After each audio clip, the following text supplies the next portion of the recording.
La pluie d'automne frappait les fenêtres de la maison des Mercier alors que Roland était assis à la table de la cuisine, ses doigts calleux enroulés autour d'une tasse fumante de café noir, ses yeux militaires scrutaient le journal, mais son esprit était ailleurs. « Papa, regarde ce que j'ai trouvé. » Roland leva les yeux et vit sa fille Marley, âgée de 6 ans, debout dans l'embrasure de la porte, serrant son éléphant en peluche contre sa poitrine. « Qu'est-ce que c'est, chérie ? » Roland reposa son journal, accordant toute son attention à sa fille. C'était leur premier week-end seul depuis que Nora était partie hier pour un autre voyage d'affaires. Il y a une drôle de lumière rouge derrière la bouche d'aération du salon. Marley montra la pièce principale. Il continue de clignoter, c'est un œil de monstre. Roland sentit un léger serrement dans sa poitrine, le même sentiment qu'il avait ressenti en Afghanistan lorsque les choses étaient trop calmes. Allons voir ce monstre, d'accord ? Il suivit Marley dans le salon où elle montra le conduit d'aération au sol près de la baie vitrée. Roland s'accroupit et craqua légèrement les lattes. Il pouvait le voir, une petite LED rouge clignotant en rythme. « Reste en retrait 1 minute, chérie. » Sa voix restait calme, mais son corps se tendait. Il retira soigneusement le couvercle de la grille d'aération et regarda à l'intérieur. Ce qu'il a vu lui a glacé le sang. La petite lumière rouge était fixée à un circuit imprimé connecté à ce qui semblait être un engin explosif compact. Ses années d'entraînement militaire ont commencé immédiatement, Marley, dit-il, gardant sa voix ferme malgré l'adrénaline qui inondait désormais son système. Tu te souviens de notre jeu d'urgence, celui où on fait ses valises très vite ? Marley hocha la tête, ses yeux s'écarquillant légèrement. Roland lui avait enseigné des protocoles d'évacuation, déguisés en jeu d'habitude, depuis ses années militaires que Nora avait toujours qualifiés de paranoïaques. Nous allons jouer à ce jeu maintenant. Va chercher ton sac à dos, le rouge avec les fournitures d'urgence, et attrape-les. Il fit un signe de tête en direction de l'éléphant en peluche. Elle voudra venir aussi. Alors que Marley montait les escaliers en courant, Roland examinait rapidement l'appareil sans le toucher, minuterie de qualité militaire, capacité d'activation à distance. Ce n'était pas un travail amateur et ce n'était certainement pas aléatoire. Quelqu'un avait ciblé sa famille avec précision, au point qu'il a sorti son téléphone et pris plusieurs photos rapides de l'appareil. Puis il se déplaça rapidement, attrapant le sac de voyage qu'il gardait dans le placard du couloir, une autre habitude dont Nora s'était moquée, et l'ordinateur portable sécurisé de son bureau. Sûr. Marley est réapparue avec son sac à dos. J'ai mes affaires importantes, papa, gentille fille. Roland la souleva avec un bras. On part à l'aventure, d'accord, mais il faut partir tout de suite. Et maman ? Elle revient demain. Roland resserra son emprise sur sa fille. Nous l'appellerons une fois que nous serons dans la voiture. Il a transporté Marley jusqu'au garage où son camion était garé. Après l'avoir installé dans le siège d'appoint, il a rapidement vérifié sous le véhicule s'il y avait des dispositifs supplémentaires. Ne trouvant rien, il démarra le moteur et sortit de l'allée en marche arrière. Ils tournèrent au coin de leur rue. Roland jeta un coup d'œil à la maison dans le rétroviseur. Ils ont appelé chez eux ces 4 dernières années. Son téléphone sonna. Le visage de Nora est apparu sur l'écran. Roland hésita puis déclina l'appel. Il devait d'abord emmener Marley dans un endroit sûr. Ils étaient à 3 miles quand c'est arrivé. L'explosion n'était pas aussi forte que ce à quoi Roland s'attendait, mais plutôt un bruit sourd qui traversa le quartier calme. Mais le panache de fumée qui s'élevait au-dessus de la limite des arbres lui disait tout ce qu'il avait besoin de savoir. « Papa, c'était quoi ce bruit ?» demanda Marley en serrant plus fort son éléphant. « Il n'y a rien à craindre, ma chérie. » Répondit Roland, les jointures largement appuyées contre le volant. « Continuez à jouer à votre jeu. » Il s'est garé sur le parking d'un restaurant en bord de route, plaçant le camion de manière à pouvoir voir à la fois la route qu'ils empruntaient et l'autoroute principale. Son téléphone sonna à nouveau, pas Nora cette fois, mais une alerte d'actualité locale, explosion signalée dans le quartier d'Oakidge. Les services d'urgence interviennent. Roland a composé un numéro, Lionel, c'est moi, a-t-il dit lorsque l'appel a été connecté, j'ai besoin de ton aide, Roland. La voix du bibliothécaire était calme comme toujours. Ce qui se passe ? Quelqu'un vient de faire sauter ma maison. J'ai besoin d'un endroit sûr pour amener Marley. Il y eut un moment de silence avant que Lionel ne réponde. Les clés de la cabine à l'endroit habituel. Je vous y retrouverai dans 2 heures. Apportez votre équipement et Lyon ne le dira à personne.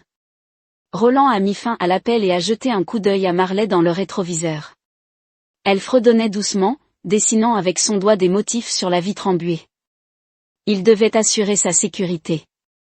Pendant qu'il découvrait qui venait de tenter de les assassiner, il s'est retiré sur la route, empruntant un chemin auditif vers les montagnes. Pendant qu'il roulait, des véhicules d'urgence passaient en courant dans la direction opposée, leur lumière clignotant sur le ciel gris. Son téléphone a encore sonné, Nora. Cette fois, il répondit en le mettant sur le haut-parleur Roland. Roland, tu es là? Sa voix était tendue, avec ce qui ressemblait à de la panique. Je viens de voir la nouvelle, il y a eu une explosion chez nous. Est-ce que toi et Marley allez bien?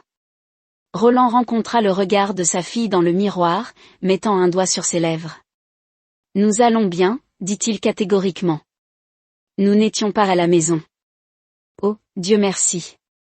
Le soulagement dans sa voix semblait sincère. Ils disent que c'était une fuite de gaz. Je rentre à la maison maintenant. Où es-tu? Je te retrouverai. La mâchoire de Roland se serra.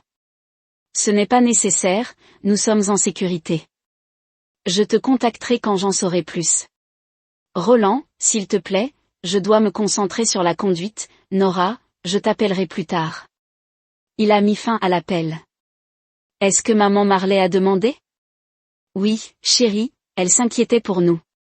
Est-ce qu'elle vient à l'aventure? 2. Les yeux de Roland se tournèrent vers le rétroviseur, vérifiant s'il y avait des véhicules qui auraient pu les suivre. Pas maintenant, ça va juste être toi et moi pour un petit moment. Au moment où ils atteignirent la cabine de Lionel, Roland a pris 2 fois les plaques d'immatriculation et les plaques d'immatriculation, en utilisant des ensembles, il avait caché son sac pour les urgences. 90 minutes plus tard, son. C'est magnifique ma chérie, a loué Roland. Véritablement impressionné par le détail, c'est que nous sommes tous à la cabine. Marley hocha la tête avec enthousiasme. C'est toi et Madame Raven et Tante Penny avec ses trucs de tatouage et oncle Lionel avec ses livres, et c'est moi et Félix. Au milieu, Félix, le nouveau chiot que Penny avait ramené à la maison il y a 2 mois, affirmant que c'était par sécurité mais clairement destiné à servir de thérapie pour Marley. Le mélange berger allemand était rapidement devenu le compagnon constant de Marley. Au fur et à mesure que l'après-midi avançait, Roland s'est retrouvé impliqué dans des conversations communautaires sur les améliorations à apporter à la sécurité de l'école locale, offrant des conseils sur la sécurité en milieu sauvage pour le programme de camping d'été. Lentement, prudemment, il réintégrait un monde au-delà du cercle étroit de protection qu'il avait tracé autour de Marley et de lui-même. Plus tard, alors qu'il se préparait à partir, Marley a couru vers l'endroit où Penny préparait son stand, impatiente d'aider sa tante à transporter les fournitures jusqu'à la voiture. Roland et Raven suivirent à un rythme plus mesuré. Vous auriez pu les tuer, observa tranquillement Raven, poursuivant une conversation qu'ils avaient déjà évoquée auparavant mais qu'ils n'avaient jamais complètement abordée. Avec vos compétences, vos contacts, personne ne l'aurait su. Roland regarda Marley rire avec Penny, le son se propageant à travers le centre communautaire. C'était pire pour eux et mieux pour nous. Raven a étudié son profil parce qu'ils doivent vivre avec, parce que nous le faisons. Roland se tourna pour croiser son regard. La mort aurait été rapide et définitive. Ainsi, la justice continue chaque jour. Il se réveille dans ses cellules et Marley grandit en sachant que les systèmes peuvent fonctionner, que les mauvaises actions ont des conséquences qui correspondent au crime, non pas la vengeance, mais la justice. Raven hocha lentement la tête. Je pense que je comprends. De plus, Roland ajouta que sa voix prenait une pointe de froideur qui apparaissait chaque fois qu'il discutait de Nora et Ward. Vivre avec une perte est plus difficile que mourir. Ils ont tout perdu, la liberté, la réputation, l'avenir. Je voulais qu'ils ressentent cette perte chaque jour, comme ils voulaient que nous ressentions. Plus jamais rien. Papa, pouvons-nous acheter une glace sur le chemin du retour, appela Marley en courant vers eux avec la laisse de Félix à la main, le chiot bondissant à ses côtés. Roland sourit, l'expression atteignant ses yeux d'une manière rarement observée auparavant. Je pense que c'est une excellente idée. Alors qu'il se dirigeait vers le parking, Marley sautant en avant avec le chiot, Roland ressentit un sentiment d'accomplissement qui n'avait rien à voir avec la vengeance et tout à voir avec l'avenir qu'il construisait. Ils n'ont pas seulement survécu, ils ont terminé ce que d'autres avaient commencé et ils se sont souvenus non seulement de la trahison mais aussi de la force qu'ils avaient trouvée après celle-ci. Que c'était suffisant. C'était tout. Ancienne Volvo croquant sur le hallet de gravier. Roland regardait depuis la fenêtre, une main sur l'arme qu'il avait récupérée dans le coffre-fort caché de la cabine. Oncle Lionel Marley s'est précipité vers la porte alors qu'un homme grand et mince entrait, les bras chargés de sacs d'épicerie et d'un cartable en cuir cabossé, Miss Marley. Le visage sérieux de Lionel s'adoucit alors qu'il posait ses sacs. Pour lui faire un vrai câlin, j'ai apporté du chocolat chaud et ces crackers d'animaux que tu aimes. Pendant que Marley s'affairait dans la petite cuisine, Lionel se rapprocha de Roland. Je suis passé devant sa maison en venant ici. Il n'est pas complètement détruit, mais le salon et l'entrée ont disparu. Les pompiers et la police parlent d'une explosion de gaz. Ce n'était pas le cas, déclara catégoriquement Roland. J'ai vu l'appareil avant notre départ. Minuterie de qualité militaire, capacité d'activation à distance. Quelqu'un l'a mis là délibérément. L'expression de Lionel resta impassible mais ses yeux se sont aiguisés. Qui voudrait ta mort, Roland? C'est ce que nous devons comprendre. Roland a sorti son téléphone, montrant à Lionel les photos qu'il avait prises de l'appareil. J'y retourne ce soir. Je dois récupérer ce que je peux avant que les preuves ne disparaissent. À la tombée de la nuit. Roland s'était changé en vêtements sombres et avait chargé un petit sac à dos avec des outils. Il avait passé 1 heure avec Marley à lire des histoires et à lui assurer qu'il reviendrait bientôt. C'est une mission spéciale mais pas dangereuse, lui dit-il en l'abordant dans un lit de la cabine. Petit grenier. Et oncle Lionel prépare les meilleures crêpes pour le petit déjeuner. Mieux que le tien, demanda Marley d'un ton endormi. C'est bien mieux, le mien brûle toujours. Il l'embrassa sur le front. Je t'aime, chérie. Le retour à la maison a duré 40 minutes. Roland s'est garé à 3 pâtés de maison et s'est approché à pied, utilisant les cours des voisins et le couvert forestier pour éviter d'être vu. La maison a été bouclée avec du ruban adhésif de la police, mais aucun agent n'est resté sur place. Il s'est faufilé par l'arrière-cour, évaluant les dégâts.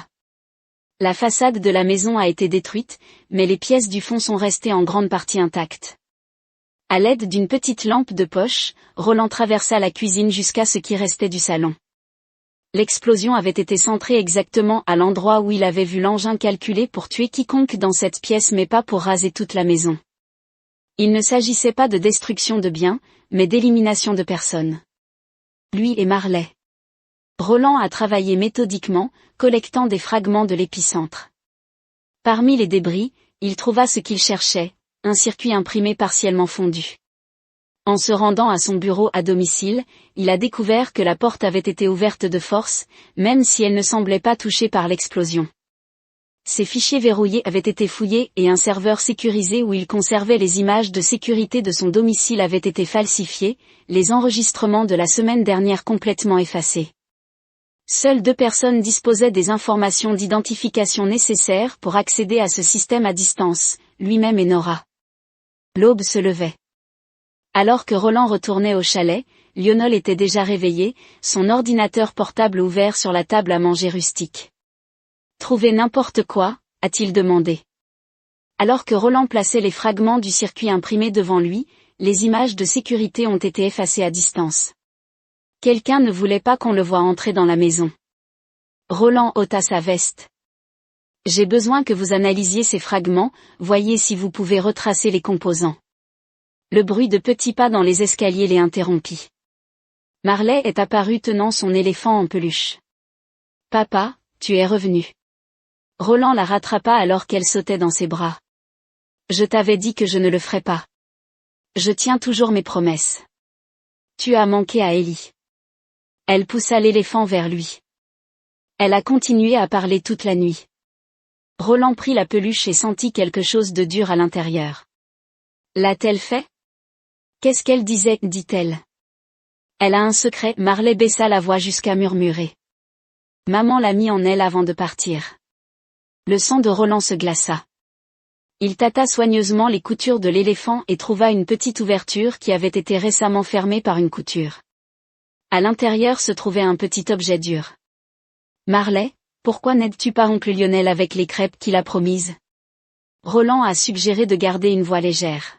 « Je dois vérifier quelque chose dans mon camion une fois seul. » Roland a extrait une petite clé USB de l'intérieur de l'animal en peluche. Quoi qu'il y ait dessus, Nora avait voulu que Marley l'ait ou que Roland le trouve. Il l'a connecté à un ordinateur portable sécurisé exécutant des analyses antivirus avant d'ouvrir le contenu. Le lecteur ne contenait qu'un seul dossier intitulé Assurance, avec des dizaines de mails cryptés. En milieu d'après-midi, ils eurent accès à la correspondance entre Nora et quelqu'un identifié uniquement comme un W.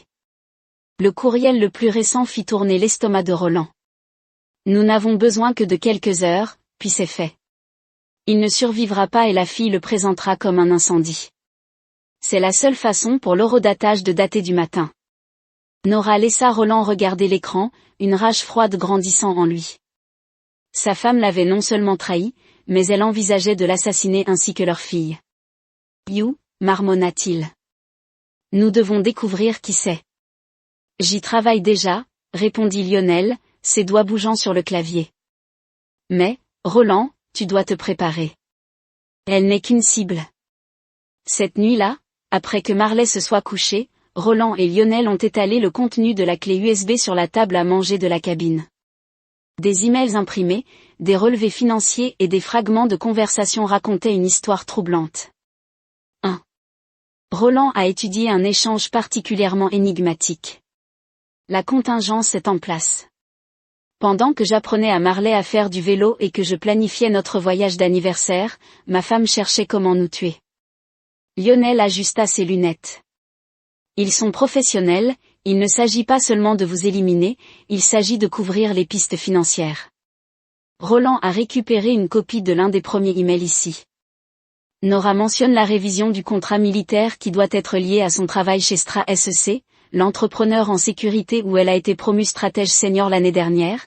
La mâchoire de Roland s'est serrée avec l'accès à des informations classifiées et Lionel a tapé rapidement sur son ordinateur portable.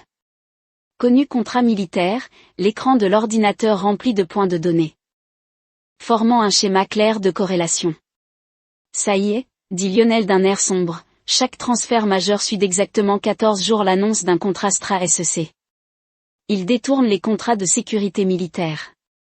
Et j'étais le passif, a conclu Roland, le mari qui pourrait remarquer des revenus inexpliqués ou un comportement suspect. Et Marley ? Lionel a demandé doucement, pourquoi la cibler aussi ? L'expression de Roland s'assombrit, assurance. La mort d'un enfant rend moins probable que quiconque soupçonne la mère en deuil. Alors qu'il travaillait toute la nuit à reconstituer le complot, le téléphone de Roland sonnait à plusieurs reprises avec des messages de Nora, chacun plus désespéré les uns que les autres. Il les a tous ignorés, se concentrant plutôt sur le dernier email de la clé USB, celui qui confirmait la trahison de sa femme. Selon ses propres mots, tout est prévu pour vendredi. L'appareil s'activera à distance à 21h, quand ils sont généralement tous les deux dans le salon. L'incendie devrait détruire toutes les preuves au moment où ils se rendront compte que ce n'était pas un accident. Nous serons installés dans un nouvel endroit avec un fond sécurisé. Rappelez-vous, nous étions d'accord, rapide et propre, sans détails. Pas de détails. C'est ce que sa femme et son complice avaient appelé le meurtre d'une fillette de 6 ans. Roland sentit quelque chose se durcir à l'intérieur. Lui, quelque chose de froid et résolu. Nora avait méticuleusement planifié, mais lui aussi, contrairement à elle, il n'échouerait pas. L'aube se leva sur les montagnes alors que Roland chargeait les dernières fournitures dans son camion. 3 jours s'étaient écoulés depuis l'explosion et il était temps de déménager, rester trop longtemps au même endroit était un risque qu'il ne pouvait pas se permettre. Siège. Elle a un endroit spécial où nous pouvons rester un moment. Et l'école ? Je vais manquer à Madame Wilson. Roland attacha sa ceinture de sécurité, son cœur souffrant de la normalité dont sa fille avait envie. Nous prenons des vacances spéciales. J'ai déjà parlé à ton école. Le mensonge est venu facilement. En vérité, il n'a contacté personne, ne laissant aucune empreinte numérique pouvant être retracée. Pour autant que le monde le sache, Roland et Marley Mercer avaient disparu dans les airs après avoir survécu à une tragique explosion de gaz. Lionel s'est approché du camion transportant un petit colis. Téléphone à graveur, dit-il doucement en l'étendant à Roland. Enregistrement impossible toutes les 12 heures, même protocole qu'avant. Qu'en est-il de l'Anglestra SEC? J'y travaille? J'ai identifié 3 employés avec les initiales W. Je suis en train de préciser. Lionel a jeté un coup d'œil à Marley, puis a baissé la voix encore plus. Nora a fait des vagues, a déposé un rapport de personnes disparues hier. La police ne le prend pas au sérieux mais elle pense que vous restez simplement avec votre famille après l'explosion. Bien, continuez ainsi. Roland a applaudi son ami sur le téléphone. Et Paul, surveillez vos arrières, ces gens ne plaisantent pas. Le trajet jusqu'à la cabane isolée de Penny a duré 4 heures, Roland faisant plusieurs détours et changeant de véhicule à un endroit convenu à l'avance. Sa sœur avait toujours apprécié son intimité, choisissant de vivre hors réseau dans une propriété boisée isolée qui n'apparaissait sur aucun document officiel quand ils sont finalement arrivés. Penny attendait sur le porche, les bras croisés sur ses avant-bras tatoués à 29 ans. Il tenait à l'admettre, les mêmes yeux vigilants, la même mâchoire obstinée. Oncle Roland a amené un ami, a-t-elle appelé par-dessus son épaule. Alors qu'ils approchaient, de derrière la cabine, une femme aux cheveux noirs et coupés en taille émergea. Sa position alerte mais détendue. Roland l'a reconnue immédiatement. Corbeau, reconnut-il avec un signe de tête. Je ne m'attendais pas à te voir ici. Penny a appelé, elle a dit que tu avais besoin de quelqu'un qui connaisse le feu. Raven Cole, son ancien voisin et ancien pompier, l'a étudié attentivement. Je pense que mon expertise pourrait être utile. À l'intérieur de la cabine, tandis que Penny montrait à Marley le petit studio d'art où elle créait ses dessins de tatouage, Roland informait Raven de la situation. Tu me dis que ta femme a essayé de te faire exploser. Les sourcils de Raven se levèrent. La même femme qui a organisé cette vente aux enchères caritatives pour les pompiers l'année dernière. Le même Roland a diffusé les preuves qu'il avait rassemblées, elle est quelqu'un de son entreprise blanchisse de l'argent par le biais de contrats militaires. Nous étions en suspens. Raven étudia les emails, son expression se durcissant, et ils étaient prêts à tuer un enfant pour brouiller les traces. Qu'est-ce que tu as besoin de moi? Protection contre Marley, quelqu'un que Nora ne connaît pas bien, mais qui peut se débrouiller en cas de crise. Roland croisa son regard. Je ne peux pas être avec elle 24h24 et 7J7 pendant que je traque ces gens. J'ai besoin de quelqu'un en qui je peux avoir confiance. Vous l'avez. Dit Raven sans hésitation. Mais tu devrais savoir que s'ils viennent la chercher, je ne serai pas sur la défensive.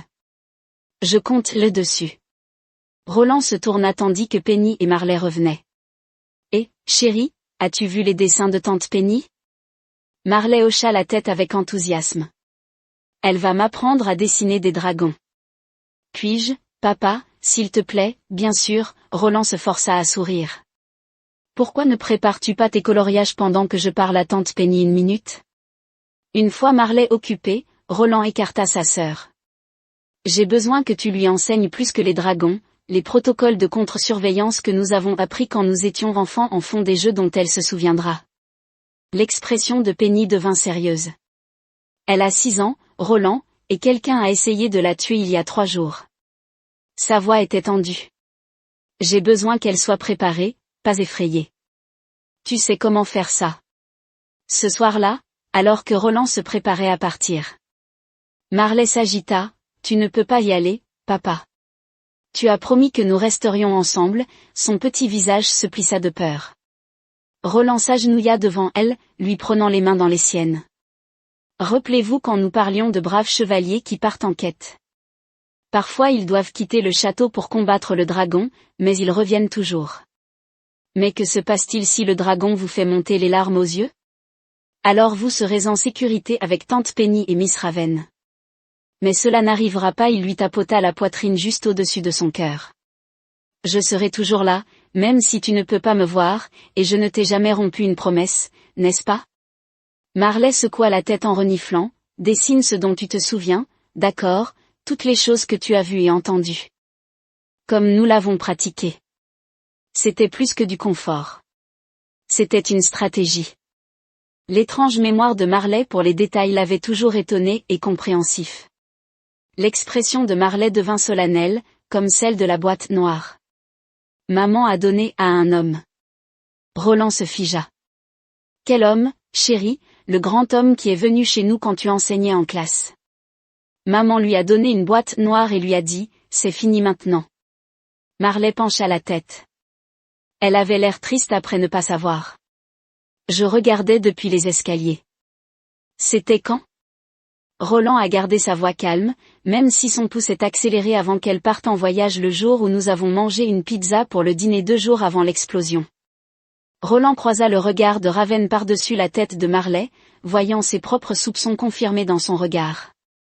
Peux-tu me dessiner cet homme à quoi il ressemble? Marley hocha la tête. Il était chic, comme les hommes dans le bureau de maman. Alors que Marley commençait à dessiner, Roland tira Penny à l'écart. J'ai besoin que vous sécurisiez cet endroit, alerte périmétrique complète, voie d'évacuation cartographiée et répétée. Raven reste avec Marley à tout moment.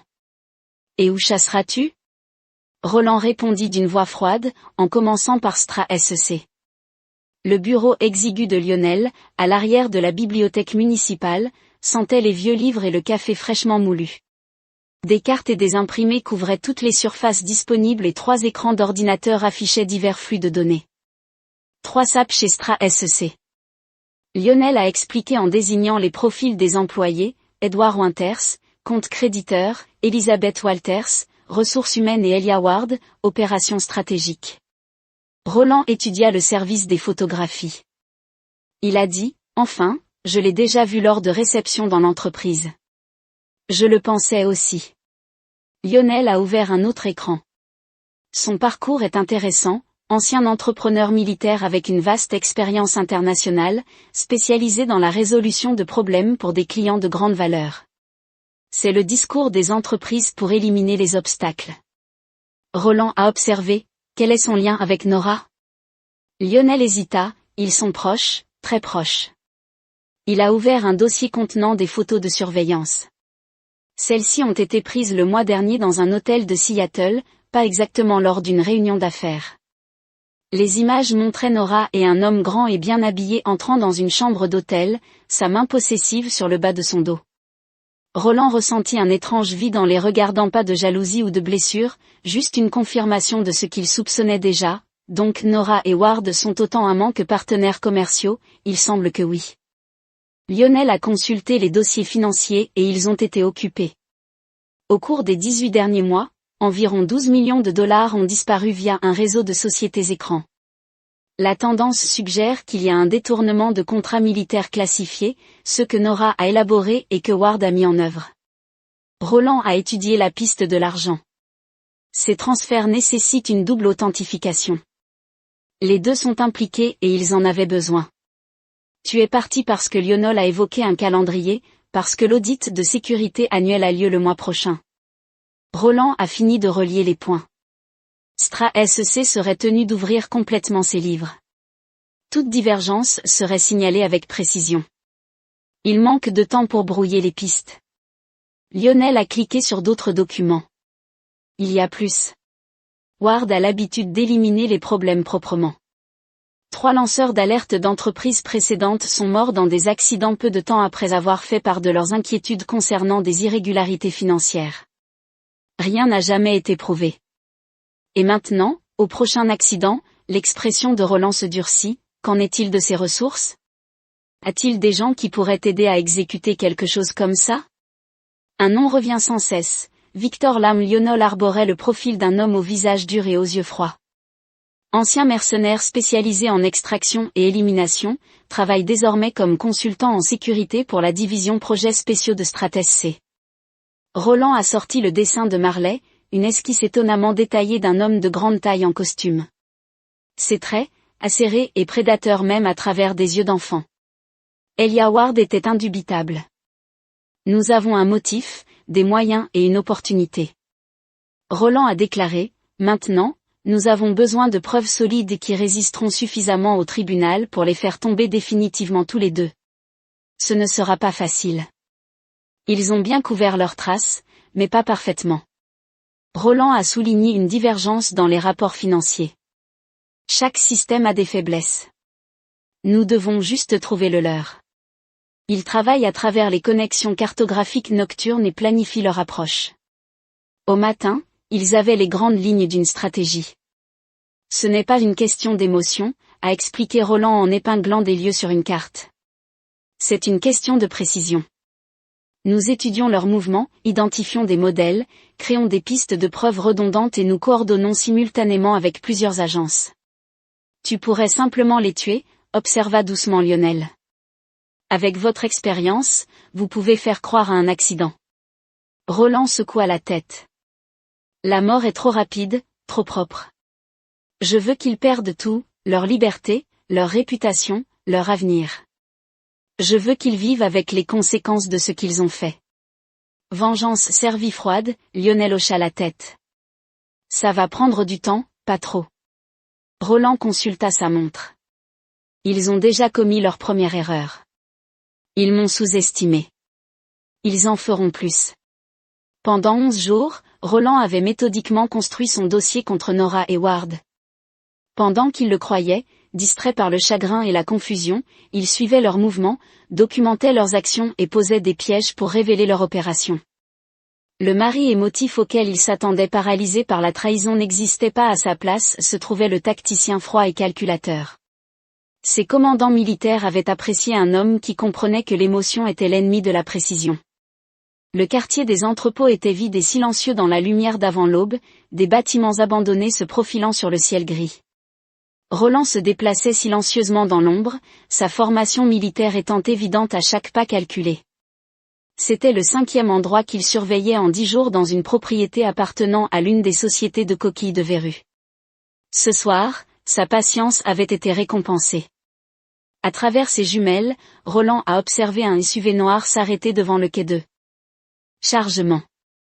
2 hommes en sortirent, dont l'un qu'il reconnut immédiatement comme étant Victor Lam. Ils ont déchargé plusieurs caisses métalliques et les ont transportées à l'intérieur de l'entrepôt. Roland a tout documenté, l'obturateur silencieux de l'appareil photo capturant des preuves à chaque clic. Son téléphone vibrait silencieusement un texto de Lionel. Transfert financier terminé, 2,3 millions de dollars transférés vers le compte Caïman numéro 45 692, dont l'accès est prévu demain. Une autre pièce en place. Roland consulta sa montre. Dans 4 heures, Lionel transmettrait anonymement le premier lot de preuves à la division des crimes financiers du FBI. Pas assez pour procéder à une arrestation, mais suffisant pour ouvrir une enquête. Le premier domino d'une ligne soigneusement disposée. Son téléphone sonna à nouveau. Cette fois, c'était Raven Marley qui te demandait, dit-elle sans préambule. Quand il a répondu. J'ai fait un cauchemar à propos de l'explosion, je pourrais l'utiliser. Papa. Les murs soigneusement construits de Roland vacillèrent légèrement. Mettez-la. La petite voix de papa Marley résonna, pleine de larmes. Quand reviens-tu? Les mauvais rêves ne s'arrêteront pas de sitôt, chérie, promit-il en s'éloignant de l'entrepôt vers son véhicule dissimulé. Je travaille à rendre les choses plus sûres pour nous. Maman a appelé le téléphone de tante Penny. Elle pleurait, Roland tendu. Maman a appelé hier, tante Penny ne savait pas que j'écoutais. Maman a dit qu'elle devait te parler tout de suite. Elle avait l'air effrayée. Bien sûr, elle avait peur. Leur plan était en train de s'effondrer et elle le savait. Nora essayait de les localiser, peut-être pour terminer ce qu'elle avait commencé ou pour brouiller les pistes. Écoute-moi, Marley, si maman appelle encore, tu ne lui parles pas, d'accord, et tu le dis à tante Penny tout de suite. Es-tu en colère contre maman? La simple question de sa fille a transgressé son état d'esprit tactique. Comment avez-vous expliqué à une enfant de 6 ans que sa mère avait tenté de l'assassiner? C'est compliqué, chérie, mais je promets que quand tout sera fini, je t'expliquerai tout. Après avoir rassuré Marley, Roland, recentré sur sa mission, le centime était un luxe qu'il ne pouvait pas s'offrir pour le moment. De retour dans le petit appartement qu'il avait loué sous un faux nom, Roland ajouta les dernières photos de surveillance au mur d'épreuve. Son téléphone sonna un appel direct sur sa ligne sécurisée. Seules 3 personnes avaient ce numéro, Lionel. Ce qui s'est passé? Nous avons un problème. La voix du bibliothécaire était tendue. Quelqu'un a accédé à votre ancien compte de messagerie. Ils essaient de retracer vos mouvements, Ward. Non, le point d'accès était l'ordinateur portable de Nora. Elle te cherche toute seule. Roland réfléchit à cette évolution. Peux-tu déjà la suivre? Est-ce qu'elle séjourne à l'hôtel Westlake en centre-ville, pas chez toi? Elle accède au serveur sécurisé de Stratesc après les heures de téléchargement de fichiers. Elle se prépare à se présenter, à conclure Roland, ou à construire sa propre police d'assurance contre Ward. C'était une opportunité que Roland n'avait pas prévue.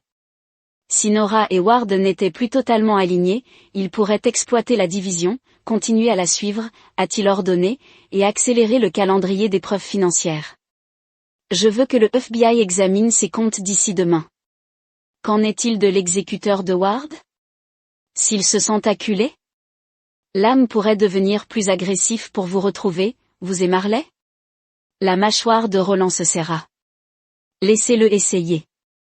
J'ai affronté de meilleurs hommes dans des conditions pires. Changement de plan, Roland a décidé que nous allions donner à l'âme une cible à laquelle il ne pourra pas résister. Le parking à plusieurs niveaux du centre-ville de Seattle offrait exactement ce dont Roland avait besoin, plusieurs points d'entrée, des caméras de sécurité limitées et suffisamment de béton pour absorber le son. Qu'il s'est garé au 3e niveau, choisissant délibérément un endroit partiellement visible depuis l'entrée principale mais masqué par les caméras de sécurité. Puis il a passé un appel depuis le téléphone graveur que Lionel avait désigné comme dispositif de suivi. « J'ai ce que tu veux », dit Roland. Lorsque l'appel a été connecté à la ligne privée de Nora, le lecteur original et toutes les copies. Roland, sa voix était un mélange de soulagement et de lassitude. « Où es-tu? Nous devons parler. » Parking au Westlake Center, niveau 3, 1 heure. Il a mis fin à l'appel avant qu'elle ne puisse répondre. Elle ne viendrait pas seule. C'était le but. Roland s'est positionné, non pas à l'endroit qu'il avait indiqué, mais à l'étage supérieur, avec une visibilité dégagée sur son véhicule garé. L'attente était la partie la plus facile. Le combat lui avait appris l'impatience, la capacité de rester parfaitement immobile pendant des heures tout en anticipant de multiples scénarios, jusqu'à 53 minutes après son appel, une élégante berline noire entra dans le garage. Il a fait un tour avant de se garer à 3 places du véhicule de Roland. Le conducteur est resté à l'intérieur, moteur en marche. 7 minutes plus tard, une deuxième voiture est arrivée, l'Audi argenté de Nora. Elle se gara près de l'entrée, hésitant avant de descendre, même de loin.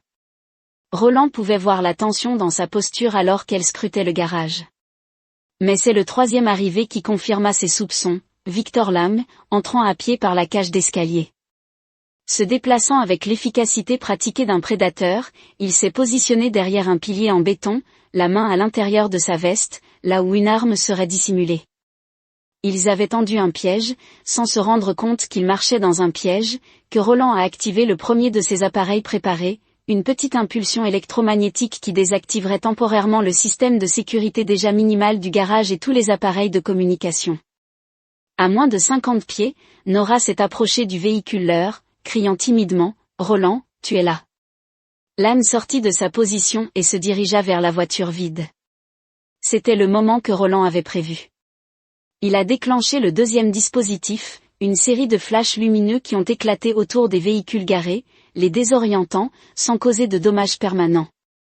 Dans la confusion, l'âme tira 2 coups de feu en direction de la source du désordre, exactement comme Roland l'avait prédit.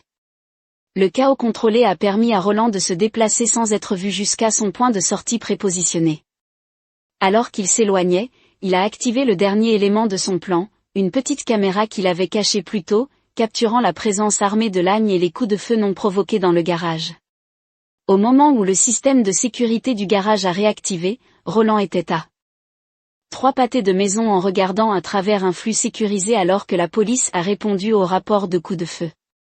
L'âme s'était échappée, mais pas avant d'être clairement enregistré par la caméra cachée de Roland et par la caméra de circulation. Roland avait soigneusement repositionné ce matin-là pour couvrir la sortie du garage. Son téléphone bourdonnait d'un message de Lionel. La reconnaissance faciale l'a fait fonctionner dans le système. Maintenant, Le piège avait parfaitement fonctionné. Victor Lang était désormais identifiable et sur le radar des forces de l'ordre. Plus important encore, sa réponse agressive avait confirmé la théorie de Roland. Ils ne cherchaient pas seulement à le trouver, ils essayaient toujours de l'éliminer le point. 20 minutes plus tard, Lionel a envoyé les informations qu'il attendait, l'a obtenu, Lang, opérant à partir de l'entrepôt dans le quartier industriel, le même de votre surveillance, envoyant des coordonnées.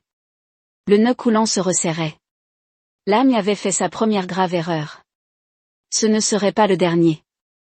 L'appel sécurisé à Nora a été organisé via un système de routage complexe que Lionel avait conçu, ce qui rend impossible de retracer jusqu'à l'emplacement réel de Roland. Roland, c'est vraiment toi. La voix de Nora est passée à travers un mélange de soulagement et d'anxiété. C'est moi. Il garda son ton neutre, ne révélant rien de la rage froide qui s'était installée dans sa poitrine. Vous avez essayé de me joindre, Dieu merci. J'ai été tellement inquiet. La police ne fait rien. Ils pensent que vous prenez du temps après l'accident. Êtes-vous et Marley en sécurité? Où es-tu? La préoccupation dans sa voix semblait authentique, ce qui a seulement renforcé le dégoût de Roland. Elle avait toujours été convaincante. C'est ce qui l'a rendue si efficace dans les négociations d'entreprise. Nous sommes vivants, dit-il catégoriquement. Non merci à celui qui a planté cet explosif dans notre salon. Une pause. Roland explosif. C'était une fuite de gaz. C'est ce que le service d'incendie a déterminé. Arrête de mentir, Nora. J'ai vu l'appareil avant de partir.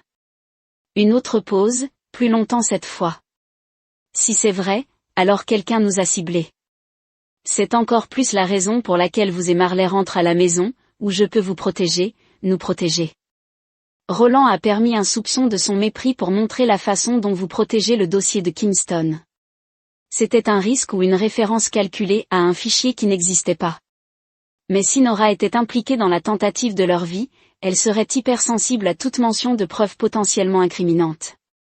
Sa réponse a été immédiate et révélatrice. Que savez-vous de Kingston? La fausse chaleur avait disparu de sa voix suffisamment intensive par une forte intensité pour comprendre pourquoi quelqu'un pourrait vouloir que je réalise. Roland a répondu, regardez le logiciel d'enregistrement suit les modèles de stress dans sa voix. La question est de savoir dans quelle mesure Ward connaît-elle sur vos arrangements séparés, Ward?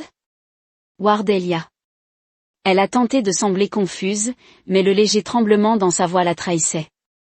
Mon collègue. Qu'est-ce qu'il a à voir avec cela? Vous me dites, Nora, vous êtes celui qu'il a rencontré à l'hôtel Arborview tous les jeudis au cours des 4 derniers mois. Un respirer aiguisé. Tu m'espionnes. Je suis conscient, Roland a corrigé de la même manière. Je suis conscient des 12 millions de dollars qui ont été déplacés par le biais de comptes de Caïman et de Singapour. Roland, écoute-moi. La voix n'est pas non plus en train de devenir urgente. Vous ne comprenez pas ce qui se passe. Je ne suis pas l'ennemi ici.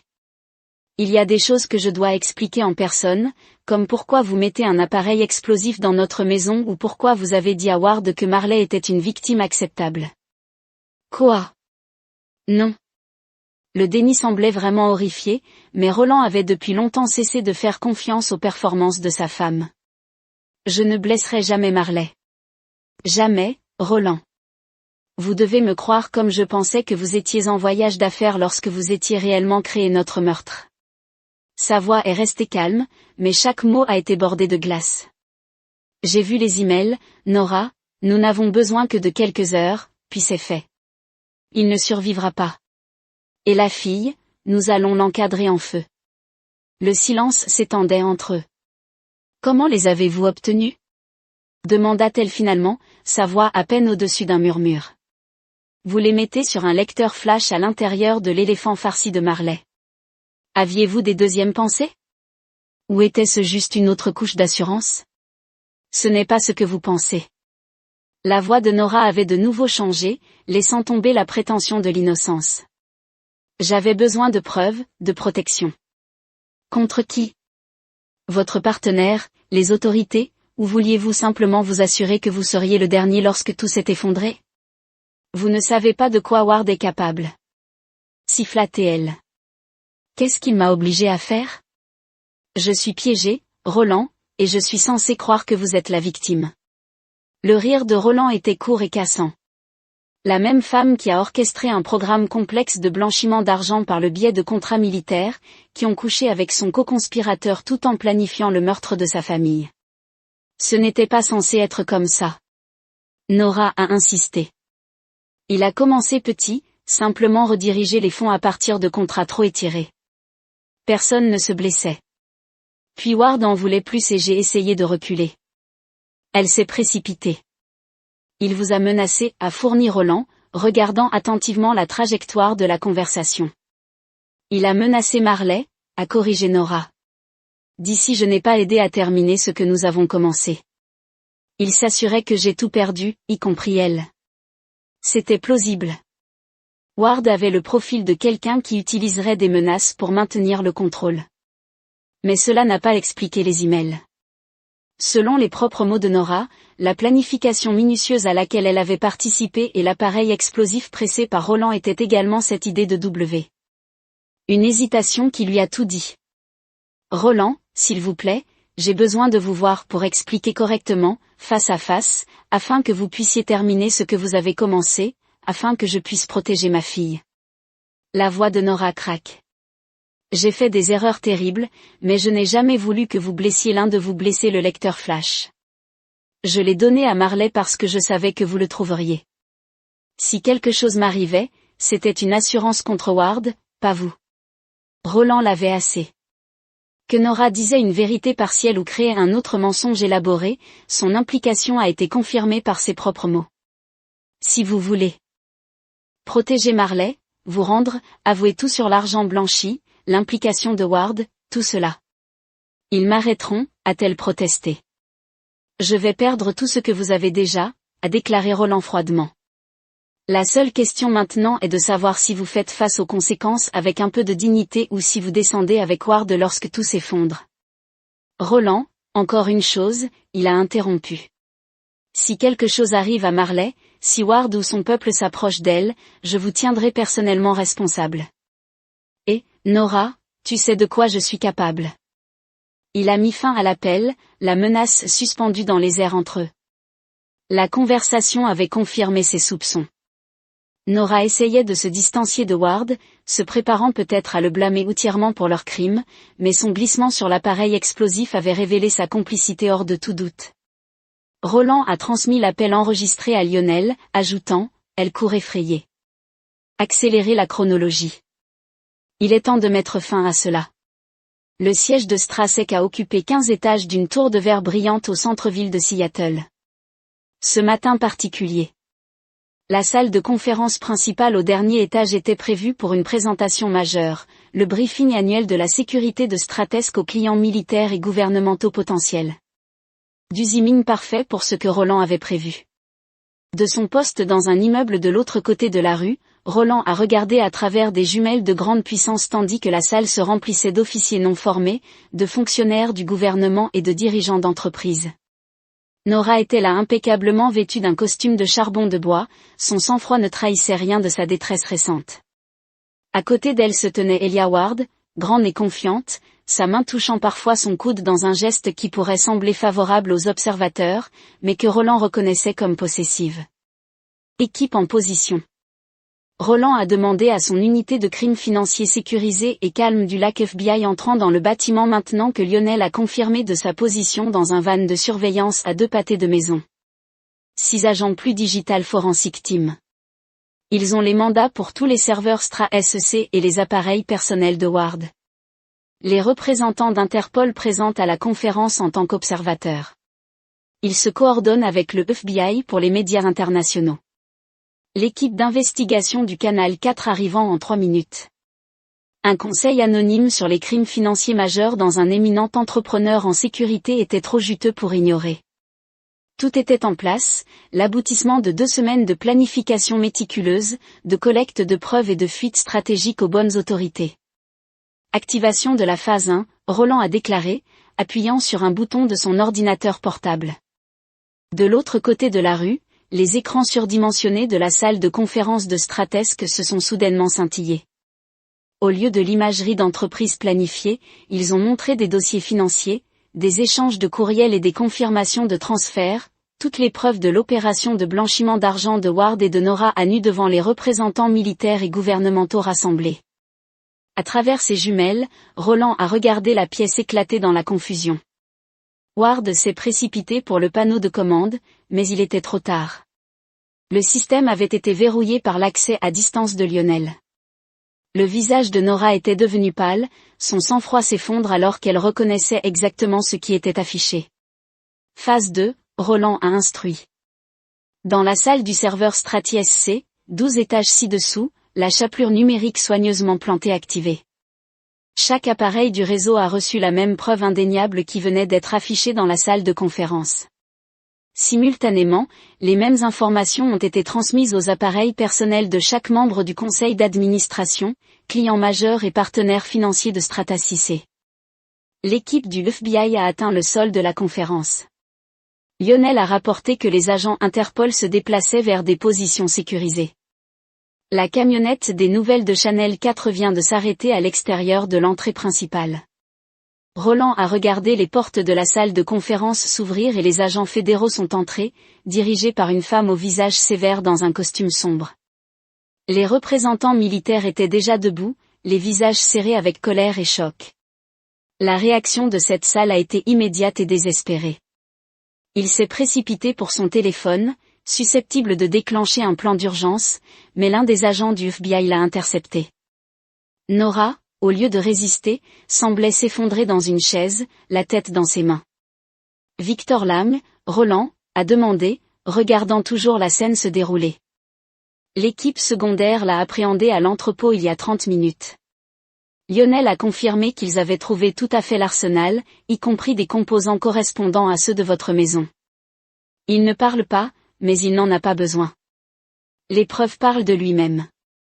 Roland s'est permis un moment de satisfaction au froid alors qu'il regardait les agents fédéraux menotter Ward et lui a lu ses droits. Les caméras de Channel 4 capturaient tout, l'arrestation, les visages choqués des clients militaires, les preuves accablantes montrées sur les écrans de la salle de conférence. Nora est placée en garde à vue. Lionel a rapporté qu'elle ne résiste pas. À travers ses jumelles, Roland a aperçu un dernier aperçu de sa femme alors que les agents l'ont conduit vers l'ascenseur. Pendant un bref instant, elle a regardé vers les fenêtres, comme si elle sentait sa présence de l'autre côté de la rue. Son expression était un mélange complexe de défaite, de peur et de quelque chose d'autre, peut-être une réalisation de la façon dont elle avait été dépassée. C'est fait, dit tranquillement Roland, abaissant les jumelles. Envoyez le forfait de preuve secondaire au bureau du procureur. Je ne veux aucune chance de détails techniques ou de transaction. Alors qu'il emballait son équipement, le téléphone de Roland a bourdonné d'un message de Raven Marley en demandant « Lorsque vous rentrez à la maison, que dois-je lui dire ?» Pour la première fois depuis des semaines, Roland s'est permis de penser au-delà de la mission, au-delà de la vengeance. « Dis-lui que je suis sur mon chemin, » répondit-il. « Nous sommes en sécurité maintenant. » Le palais de justice fédérale se tenait comme une forteresse contre le ciel gris de Seattle, ses colonnes en pierre et ses écarts remplis de journalistes et de curieux spectateurs. À l'intérieur de la salle d'audience 3, Roland s'est assis dans la rangée arrière, anonyme, dans un costume sombre et des lunettes, regardant Elijah Ward était conduit par des maréchaux américains. 2 mois s'étaient écoulés depuis les arrestations, 2 mois d'enquête, la compilation des preuves et les audiences préalables au procès. Aujourd'hui a marqué le début de la condamnation de Ward. Après sa tentative infructueuse de négocier un accord de plaidoyer, Ward avait l'air différent maintenant, ses combinaisons coûteuses remplacées par l'orange de prison, sa posture confiante a diminué par l'isolement. Pourtant, ses yeux ont conservé leur froideur calculatrice alors qu'ils ont balayé la salle d'audience, rencontrant brièvement le regard de Roland sans reconnaissance. La procédure s'est déplacée avec une précision méthodique.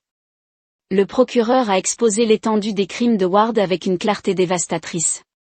Votre honneur, l'accusé a été reconnu coupable de 27 chefs d'accusation fédéraux, notamment le blanchiment d'argent, la fraude par fil, le détournement des fonds publics, le complot en vue de commettre un meurtre et une tentative de meurtre. Elle a fait signe aux preuves. Grâce à un programme sophistiqué s'étendant sur 4 ans, M. Ward a détourné plus de 12 millions de dollars des contrats de sécurité militaire classifiés, plaçant la sécurité nationale en danger et violant la fiducie placée dans son poste. Le procureur a offert de faibles contre-arguments sur la coopération et une diminution de la responsabilité. Mon client soutient qu'il a été manipulé par son codéfendeur, Madame Mercé, qui avait le principal accès à ses comptes et acquis.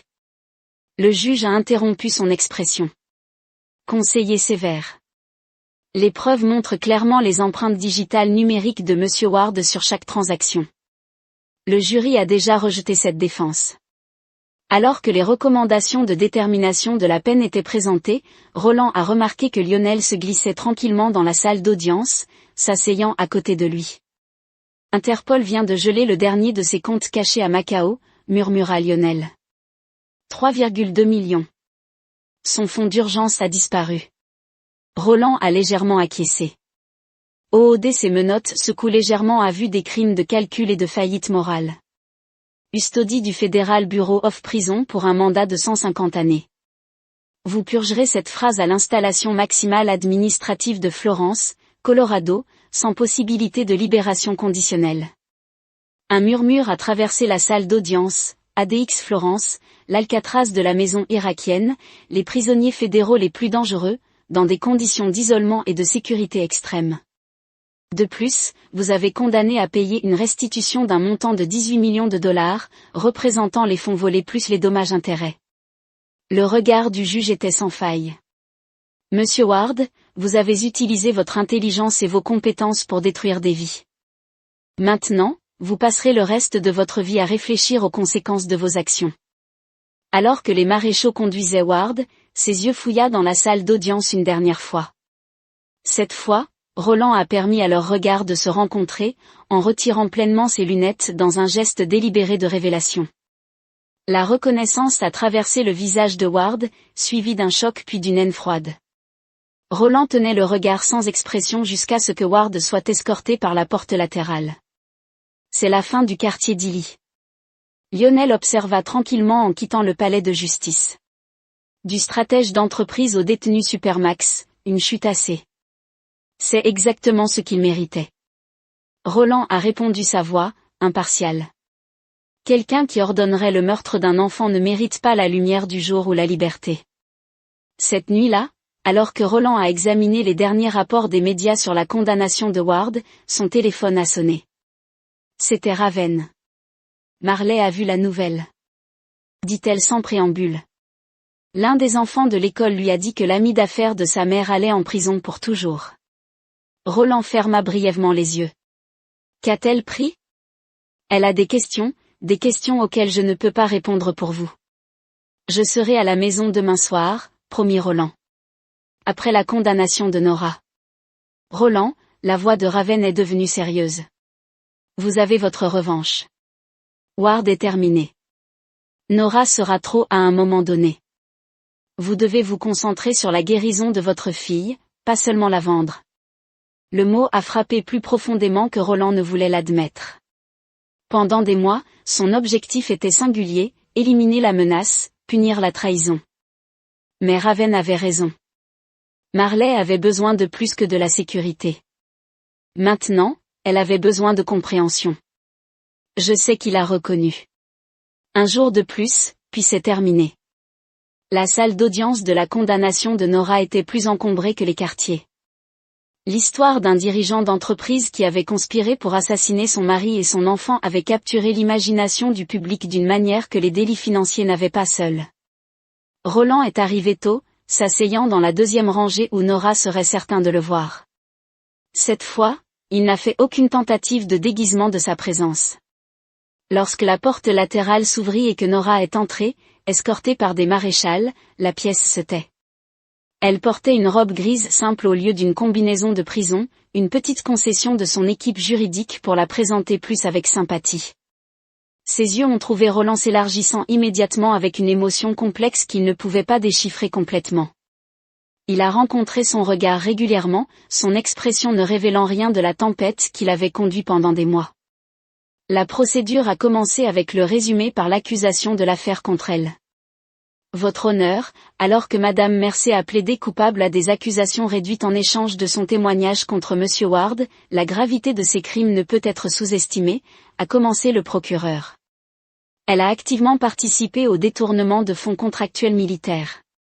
Plus troublant, des preuves montrent qu'elle n'était pas simplement complice du complot pour assassiner son mari et son enfant, elle l'a initié. Roland regarda les épaules de Nora se tendre à ces mots. Son avocat se tenait rapidement, Votre honneur, mon client a pleinement coopéré avec les autorités. Elle a exprimé des remords profonds pour ses actions, qui ont été influencées par la coercition et les menaces de Monsieur Ward. Objection. Le procureur a interrompu. Les preuves ne soutiennent pas cette caractérisation. Les propres courriels de Madame Mercé, qu'elle a authentifiés lors du témoignage, montrent qu'elle a suggéré l'explosion de la maison comme méthode d'élimination. Le juge hocha la tête, soutenu continu. Le procureur a montré une projection de l'email le plus accablant, celui que Roland avait découvert pour la première fois dans l'éléphant farci de Marley. Les mots de Nora brillaient à l'écran, l'appareil dans les vents de salon est la solution la plus propre. Ils seront là pour l'heure du compte à 8 ans. Au moment où quelqu'un soupçonne que ce n'était pas un accident sera établi ailleurs. Un murmure a traversé la salle d'audience, la tête de Nora s'inclina, incapable de regarder ses propres mots. Enfin, Nora elle-même a été autorisée à parler.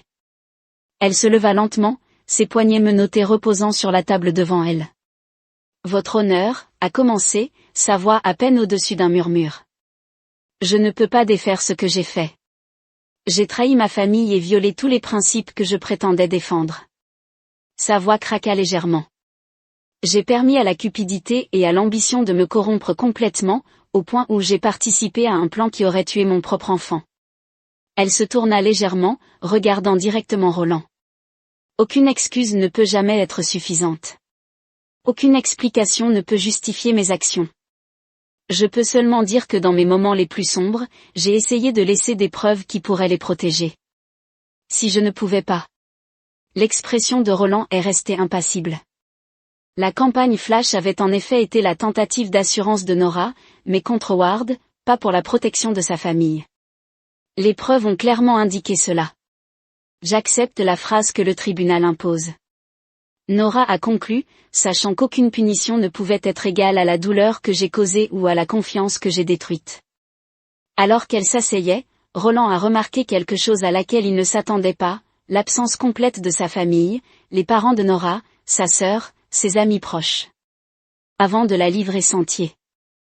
La peine, effectivement l'emprisonnement à perpétuité pour une femme à la fin de la trentaine, a atterri lourdement dans la salle d'audience. Nora pesa légèrement mais restait debout.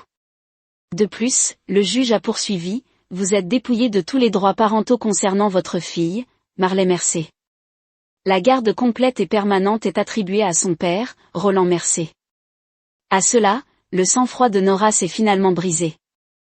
Un petit son blessé lui échappa alors qu'elle pressait ses mains menottées à sa bouche. Madame Mercé, le tribunal voit rarement des crimes qui combinent la cupidité financière avec une trahison si profonde de la famille. Vous avez perdu non seulement votre liberté aujourd'hui, mais le droit de vous appeler une mère. Alors que les maréchaux se déplaçaient pour escorter Nora de la salle d'audience, elle s'est tournée vers Roland une dernière fois.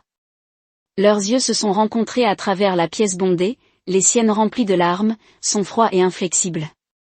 En dehors du palais de justice, les journalistes ont envahi, criant des questions sur ses sentiments envers son ex-femme, s'il pouvait jamais lui pardonner, comment sa fille faisait face.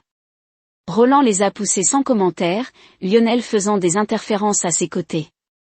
Ce n'est que lorsqu'ils ont atteint le calme relatif du parking. A-t-il parlé ? C'est fait. Dit-il simplement. C'est d'accord sur Lionel. Ward et Nora passeront le reste de leur vie en prison. L'argent a été récupéré. Victor Lam fait face à ses propres accusations pour la tentative de meurtre et les crimes antérieurs. Vient maintenant la partie la plus difficile, a déclaré Roland, sa voix se ramollit légèrement, aidant Marley à comprendre, reconstruire nos vies. Alors qu'il s'éloignait du palais de justice, Roland a senti le poids des derniers mois commençant à soulever l'objectif résolu qu'il avait poussé, identifier la menace, la neutraliser, atteindre la justice et servir son objectif. Maintenant, il devait retrouver son chemin vers un père, d'abord, un protecteur. Deuxièmement, le printemps est venu doucement dans la cabine de montagne que Roland avait achetée comme nouvelle maison. Située à 30 miles de la ville la plus proche, avec une vue panoramique sur la forêt et les pics éloignés, il a offert à la fois la sécurité dont Roland a besoin et la beauté naturelle dont Marley avait besoin pour guérir. 4 mois s'étaient écoulés depuis la condamnation de Nora pour mois de reconstruction minutieuse, d'établissement de nouvelles routines, d'apprendre à être un père célibataire d'un enfant qui se réveillait encore parfois en pleurant de cauchemars sur les explosions et la trahison. Roland se tenait sur le large porche en regardant Marley explorer le jardin nouvellement planté de Penny. Sa sœur avait emménagé dans une petite maison d'hôte sur la propriété, son entreprise de tatouage, opérant maintenant à partir d'une grange convertie où les clients prêts à faire le voyage pourraient la trouver. Sa présence avait été cruciale pour aider Marley à s'adapter à leur nouvelle réalité. Elle s'améliore avec les hauts lieux, a observé Raven. Rejoignant Roland sur le porche, elle lui a tendu une tasse de café. Hier, elle a grimpé jusqu'au rocher au belvédère sans geler. Roland hocha la tête. La peur de Marley des hauteurs s'était développée après l'explosion, une réponse de traumatisme qu'il travaillait patiemment. Le thérapeute dit que ses progrès sont remarquables. Il a répondu. Les enfants sont résilients lorsqu'ils se sentent en sécurité. Raven était également devenu un élément permanent de leur vie, restant initialement pour aider avec Marley Security, mais transitionnant progressivement vers quelque chose de plus, un ami, un soutien, un avenir potentiel. Roland n'était pas encore prêt à considérer pleinement, mais n'est plus automatiquement rejeté. Et vous, a-t-elle demandé, étudiant son profil. Plus de ces promenades nocturnes avec votre arme, la bouche de Roland s'est légèrement resserrée.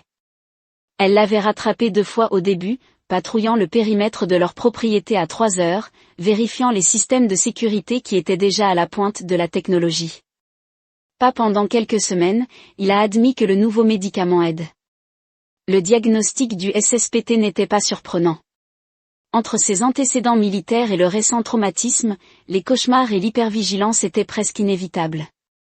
Ce qui l'avait surpris, c'était sa volonté d'accepter le traitement, ce qu'il aurait rejeté devant Marley. Pour elle, il avait appris à reconnaître que ses propres blessures avaient également besoin de guérison. Penny planifie un voyage de camping le week-end prochain. Raven a mentionné juste jusqu'à la courte randonnée de Northridge une nuit sous les étoiles. Marley est excitée à ce sujet.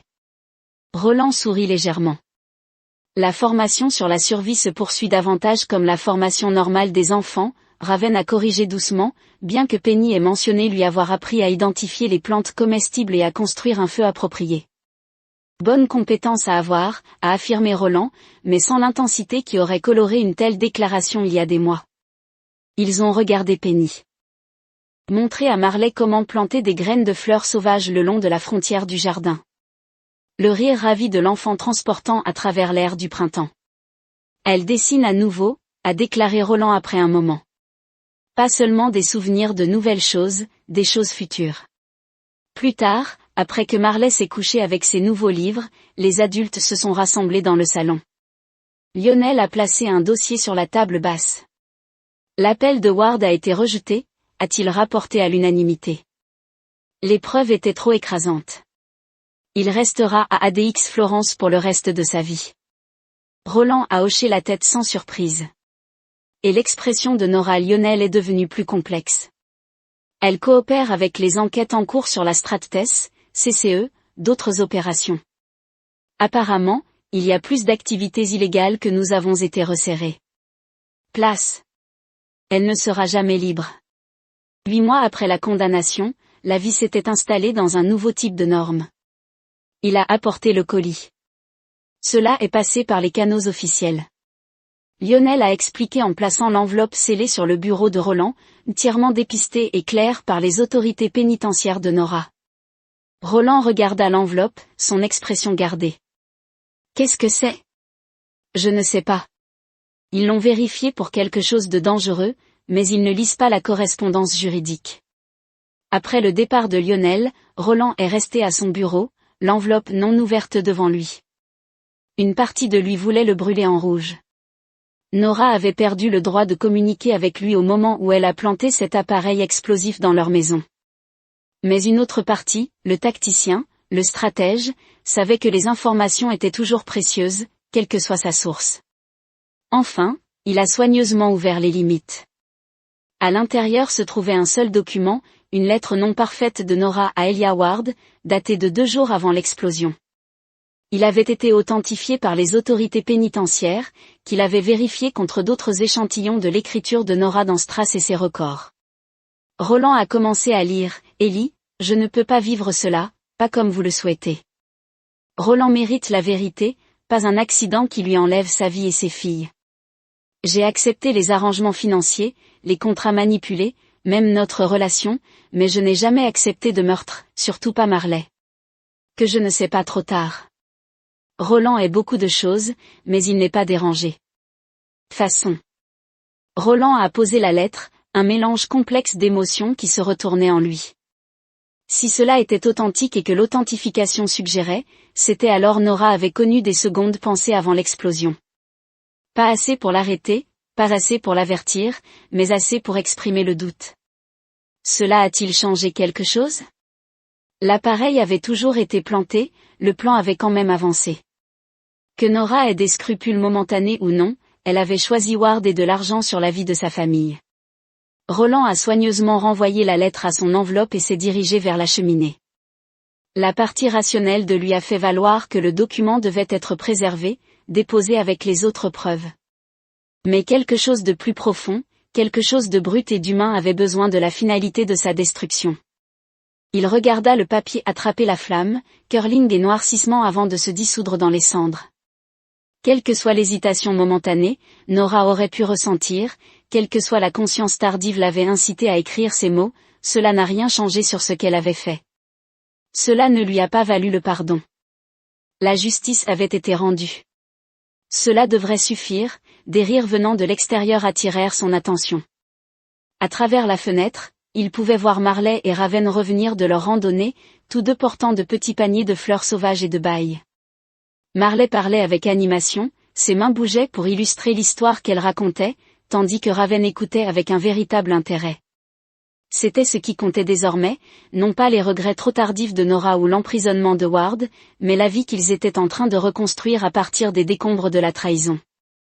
Le centre communautaire bourdonnait d'activités, la fête du printemps réunissant les familles de tout le comté. Des banderoles lumineuses pendaient aux chevrons, des artisans locaux exposaient leurs créations devant des huées en bois et des enfants se précipitaient entre les attractions. Avec l'énergie illimitée de la jeunesse, Roland se tenait près de la table des rafraîchissements et regardait Marley participer à un projet artistique de groupe. À 7 ans et demi, elle avait grandi, son visage perdant un peu de sa rondeur de bébé.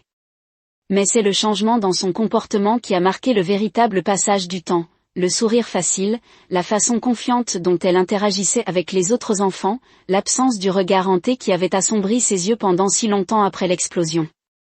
Elle s'épanouit, observa Raven, le rejoignant avec 2 tasses de café. Elle entendit un à Roland. Madame Henderson dit qu'elle est l'une des élèves les plus engagées de sa classe. Roland hocha la tête, acceptant le café. Les cauchemars ont presque cessé, un seul le mois dernier. Cela faisait presque 1 an depuis la condamnation, 15 mois depuis l'explosion qui avait brisé leur ancienne vie. La guérison s'est faite par petites étapes, le premier véritable rire de Marley, sa volonté de dormir avec la lumière éteinte, sa capacité à parler de Nora sans se dissoudre dans la confusion et les larmes. Qu'importe un mot sur l'appel, demanda Raven à voix basse, mais il n'y a à nouveau. L'expression de Roland resta neutre. L'avocat de Nora a tenté de faire valoir que de nouvelles preuves suggéraient qu'elle était sous la contrainte, mais le juge n'y a pas cru. Bien, la réponse de Raven fut simple mais ferme. Dans les mois qui avaient suivi son emménagement dans la cabane, elle était devenue la plus fervente défenseur de Marley, un mélange de protectrice, d'enseignante et de figure maternelle qui ne demandait aucune pitié pour ceux qui avaient fait du mal à l'enfant qu'elle en était venue à aimer. De l'autre côté de la pièce, Penny faisait une démonstration de création au aîné sur son stand, une file d'adolescents impatients attendant les tatouages temporaires complexes. Lionel était assis à proximité, surveillant apparemment la table d'échange de livres, mais gardant en réalité un œil attentif sur l'ensemble de la réunion. Les vieilles habitudes de surveillance ont la vie dure au sein de leur cellule familiale inhabituelle. Papa, regarde ce que j'ai fait. Marley est arrivé en courant, brandissant une œuvre d'art colorée, une scène boisée avec une cabane entourée de personnages qui représentaient leur maison.